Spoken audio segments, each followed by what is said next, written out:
Hi, I'm Krista Strating, and this is a demo of the first portion of the work climb. Before any climb, I always do an inspection of my climbing gear. That's something that should be done daily, and maybe even before every climb. Situations change, and you never know what has happened to your gear in between. So things that I'm going to be doing and looking for when inspecting my gear is really breaking down all of my components and taking a look and making sure that all the functions work as to manufacturer's specs. So making sure my carabiners close properly and on their own, they don't have any wear and nicks and marks and things like that. My eye hitch cord is in good shape and not burnt or nicked from the previous climb. The stitching is all covered, labels are still intact, everything's good to go. The other carabiner for my climbing system also intact, closes, opens, no wear and tear on there. And my pulley to mine my climbing system is in good shape. It's all good, no nicks and marks. So making sure that the cheek plates are good, not too much wear or movement, excess movement. Then I'm going to move on to my climbing harness. So yeah, I may have just climbed on this that morning or the day before, but I just want to make sure that nothing's happened to it in between the climb, in transport or anything like that.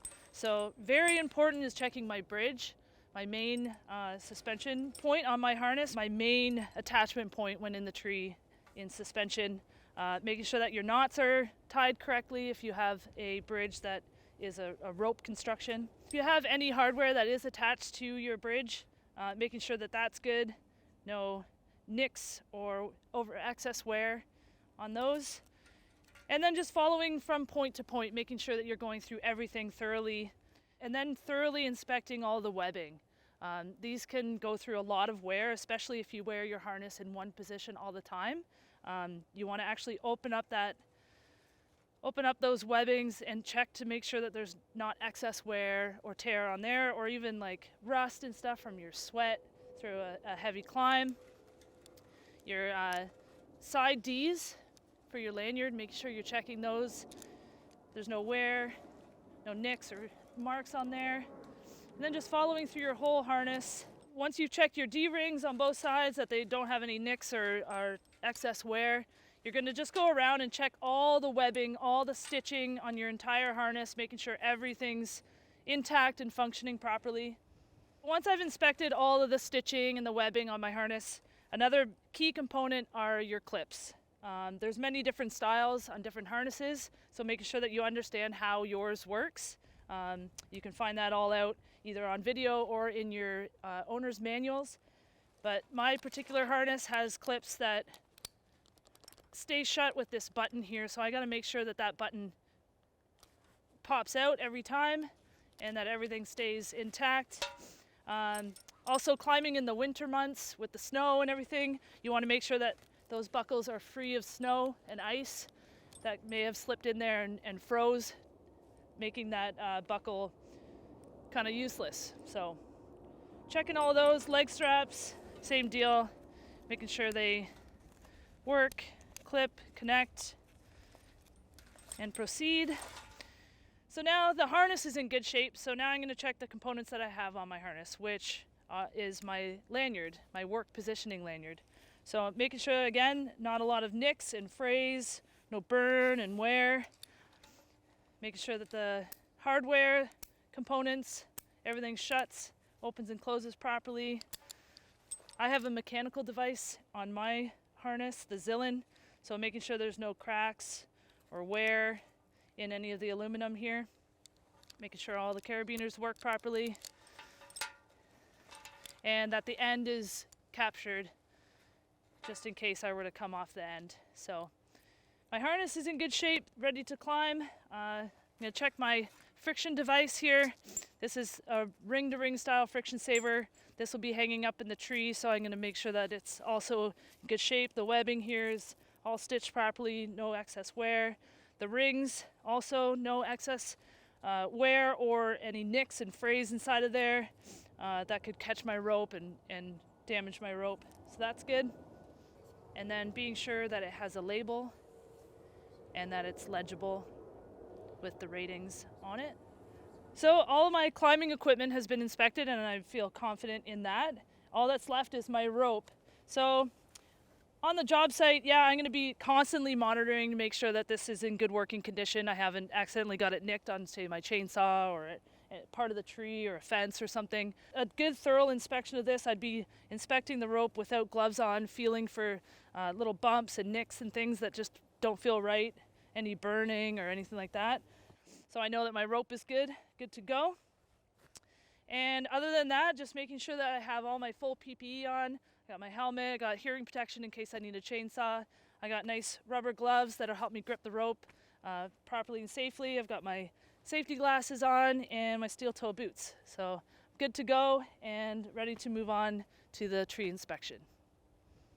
Starting with my outer perimeter inspection, one of the main things I like to start with and focus on is making sure there's no power lines present.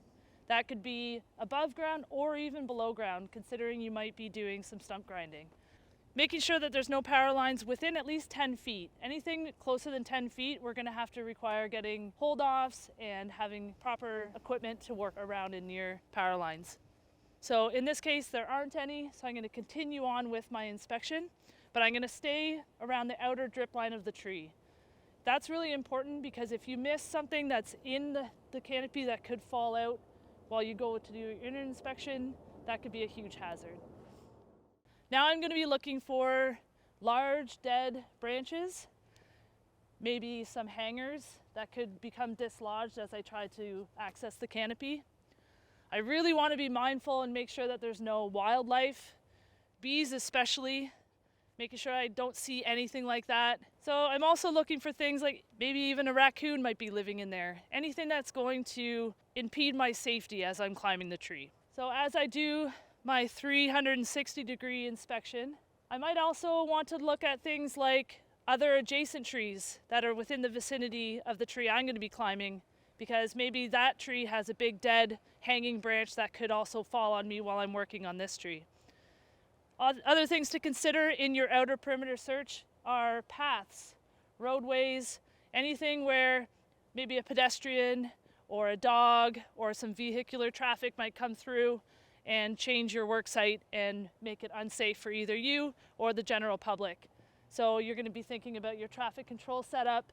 Maybe you're going to put out some pylons or some caution tape just to direct people away from the drop zone and the hazards that are going to be coming. So as I continue my 360-degree outer perimeter inspection, I'm also just going to be looking at the tree as a whole. I'm going to be looking for different leans, loads, if there's anything abnormal about the structure of the canopy that I might need to consider when climbing or rigging. In this case, I'm not going to be able to do a full 360 because there's a giant cliff here. So I'm just getting as much of a view as I can of the entire canopy, and maybe moving into my inner inspection I might be able to see a little bit more. So now I've moved on to my inner canopy inspection. So this is where we're going to be able to get a better look at the trunk itself and a more close-up of the branches. So what we really want to do in our inner inspection is check out the base of the tree. So we're going to be looking for cracks, vertical cracks, but even worse, horizontal cracks, making sure that those do not exist. You're looking for different funguses and mushrooms on the ground, either indicating that there's some root decay and problems there, and also any sort of mushrooms on the tree, conchs, anything to indicate that there's some decay. So as I'm inspecting the base here, and I'm looking for a nice taper, a nice root flare going into the soil, I'm also noticing a little bit of a cavity here. So I'm looking to see if there's any, decay, if there's any mushrooms growing to indicate that this tree is suffering and it's decayed. And there's something here that could be impacting the structural integrity of this tree, which would affect how I climb it. You're also going to be looking at the soil here, seeing if there's any cracks from any heaving from a windstorm, anything to indicate that this tree is struggling to stay upright. So being able to clear the area, checking for maybe a girdling root here, could be affecting the root system. And you're going to want to do this all the way around the entire trunk of the tree. I have come across a cavity at the back of this tree. It's rather large, but the tree has adapted very well and put on a lot of supporting, holding wood, and the root system around it looks like it's done a really good job of mitigating that cavity. There could have been maybe another stem previously to this, and that stem broke out and this stem kind of dominated. So yeah, it's something to keep in mind, but structurally I feel the tree is safe still to climb, but it's definitely good to know that before you go up in the tree than to discover that afterwards. We have done our gear inspection, we've done our canopy inspection, our tree inspection, so now the next step is to set a climbing line. So in order to do that, the best way is with a throw line. Matt has already gone over in a previous video of how to maintain your throw line and keep it in good order. So these are all in that same configuration in a cube. And as you can see here, I have 3 throw lines.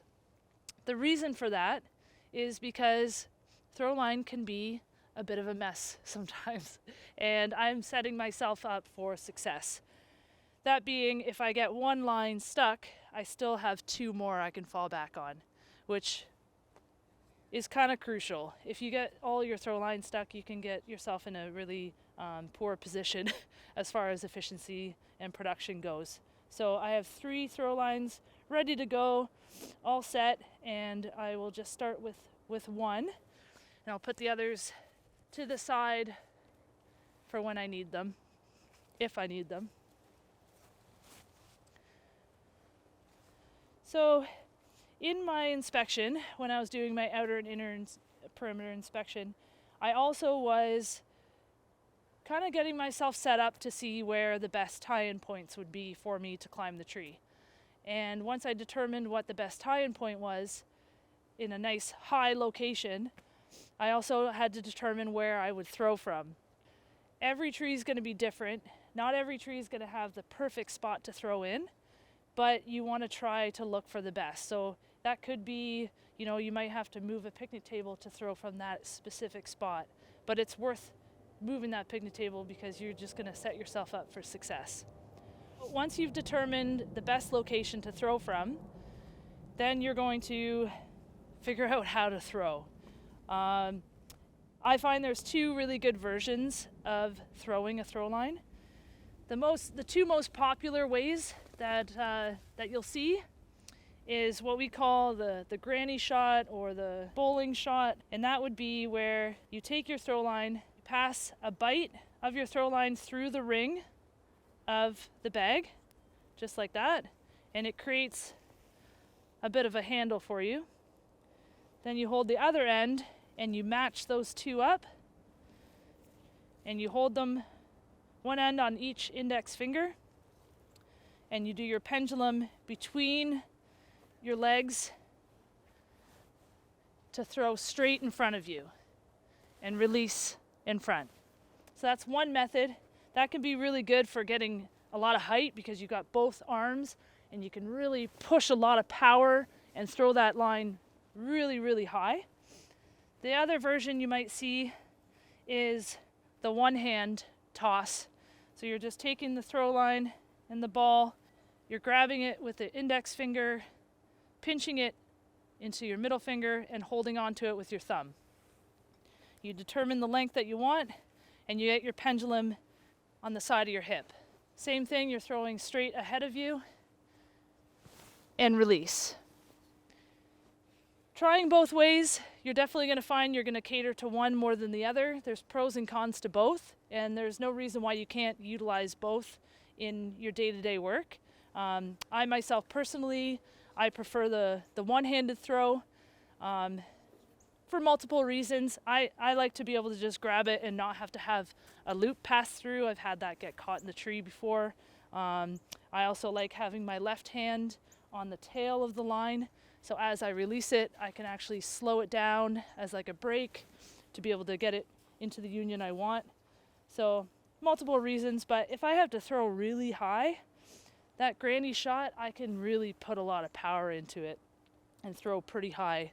I just don't necessarily have the accuracy with the granny shot as I do the side one-hand shot. So for you, just practicing, trying both methods to see what you like the best. I definitely feel like your positioning to the tree is really important. If you're too close to your target, if you're too close to the tree, you're going to have a way higher chance of throwing it above you or behind you. So if you can open up that angle and throw a little bit further away from the tree, you might have more success with getting that shot right up and over into the union without throwing it behind you. That being said, making sure that when you do throw, anytime you throw and anytime you pull the line out, that you're saying your stand clears and getting a responsive all clear. That could be even behind you, because we do have the tendency to throw backwards. You want to make sure that if there's people behind you, that they're aware that that could be happening. Getting hit with one of these, I've had it before, it hurts. So just be careful and be aware that everyone knows what you're doing when you're throwing. No matter which style you're throwing, whether it's one-handed or if you're going to do the more granny style throw, you need to have a nice clear throwing space. So making sure that everything's out of the way, especially behind you if there's like a shrub or a picnic table or a chair or something, moving it out of the way or moving yourself away, because when you're throwing, you need to have a nice clear path for that pendulum to swing freely. I've got a nice good stance, nice flat surface to stand, and I've mentioned that word pendulum a few times. That is super important, okay? If your pendulum looks like this, and it's kind of flopping around, it's not going to be nice and straight, so you're not going to get an accurate shot, okay? So working on making sure that that pendulum is nice and smooth and consistent front to back. Until that looks good, there's no point in throwing yet. So getting that motion, rocking back and forth. What I like to do is really focus on the point from my elbow to my wrist is really almost the only thing on my body that's moving. So I can stay perfectly still, and my arm is absorbing the weight of the throw line and keeping it in a nice, smooth pendulum motion. Now that's exactly the same if you're going to do the granny style throw. You're going to get that same rocking, smooth motion, and again, it's from my elbow to my wrist, absorbing and releasing, making that pendulum nice and smooth. So once that pendulum is smooth, I'm going to make sure that I'm lining it up, looking at my tie-in where I'm aiming for, looking down. Okay, it's in line. Now as long as that ball does not hit anything, doesn't bounce off the ground, doesn't bounce off my leg, it's going to stay true. It's going to stay straight in the direction that I'm swinging it. So once I've got that, I can stop looking at it. I know that it's the way it is, and it's there, and it's lined up. So now is when I'm going to say stand clear, and I'm going to get a responsive all clear. Once I've got that, I'm ready to throw. Now, releasing the throw line, throwing it, is crucial. If you release it too soon, it's going to shoot straight ahead of you or below the target that you're aiming for. If you release too late, it's going to go sailing behind you. So what I like to do to connect my mind with my hands, I think of throw line as a basketball shot, a free throw, okay? So when you see professional basketball players shooting a ball, when they release the ball, they leave their hands up. So when I throw a line and I release, I point my hands at the union that I'm going for, and then I leave them there. That really helps my mind connect with my hands to release at the right time. That's both for the granny shot and also the one-hand shot, where I throw and I keep my hand pointing at that union. It really helps. 99% of the time, you'll get that shot just right. The other thing is, if you're going to throw really high, you might need a longer pendulum because you'll get a lot more momentum in that swing and you'll get more height. If you're going for a lower shot, you might not need such a long pendulum. But on average, you want about the height from your ankle, not the ground, but your ankle to about your hip. That's kind of like your average go-to length for an average throw. And you might be thinking, well, Krista, you're really tall. You get a longer pendulum because your legs are longer. That's not really the case if you know how to rock your pendulum. I could make a pendulum the height of my whole body and still get it rocking and not touching the ground, just using my arm to get that pendulum going. Now, I'm not going to throw it with it this long, but I could probably throw this one really high with a pendulum that long. But don't be discouraged if you're not tall. You can still get a really good pendulum going with a decent length line. But yeah, so just to recap, we're going for nice, solid stance, no debris or materials in your way, good, nice, smooth, long pendulum, a stand clear, and release and point and aim your hands. Okay, stand clear. All clear.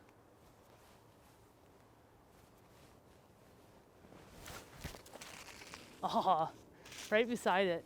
Okay, so I just made a shot. It wasn't what I wanted. It went completely in the wrong direction. Almost the wrong tree, actually. So in between those shots, one, I keep my cool because you can get frustrated very easily with throw line.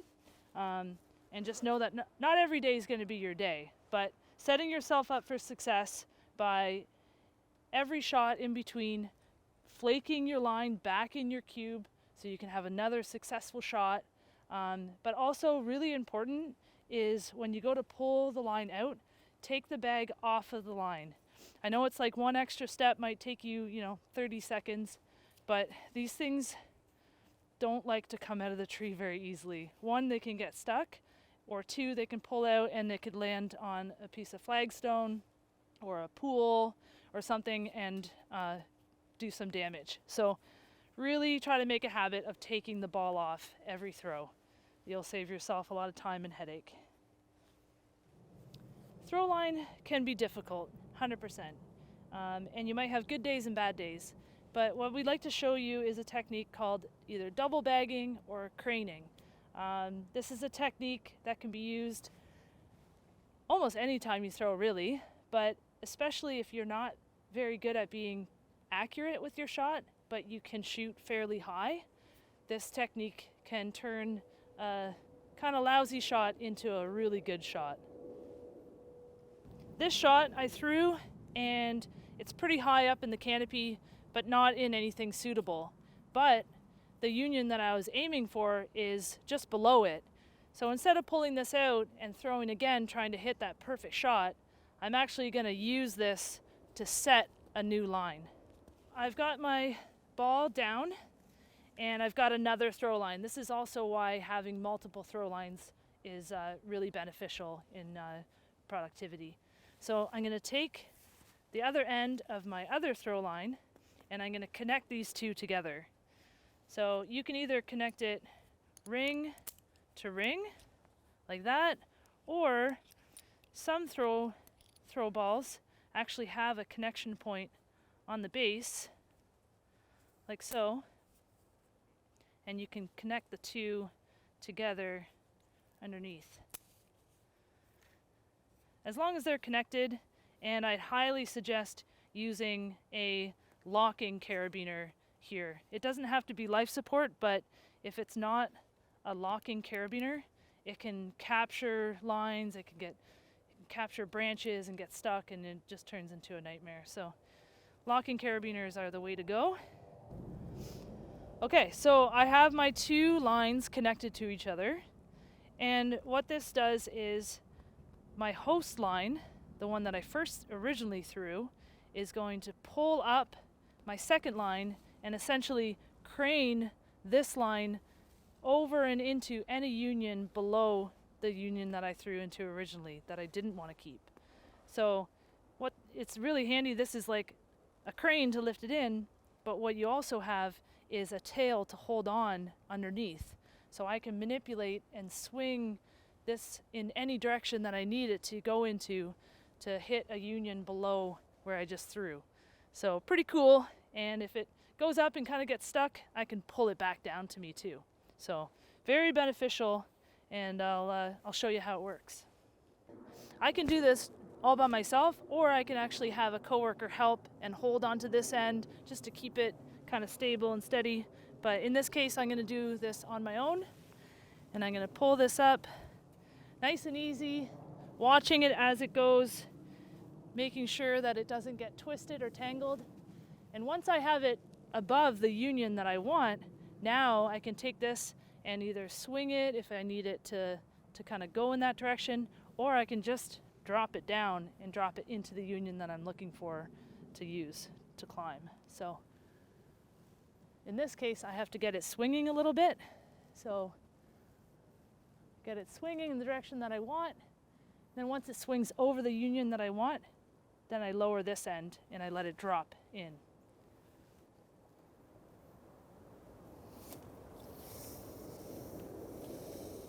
And just like that, I've got it set. And this is where some people make a mistake and accidentally pull out the wrong line. So you want to make sure that you're aware of what you're doing.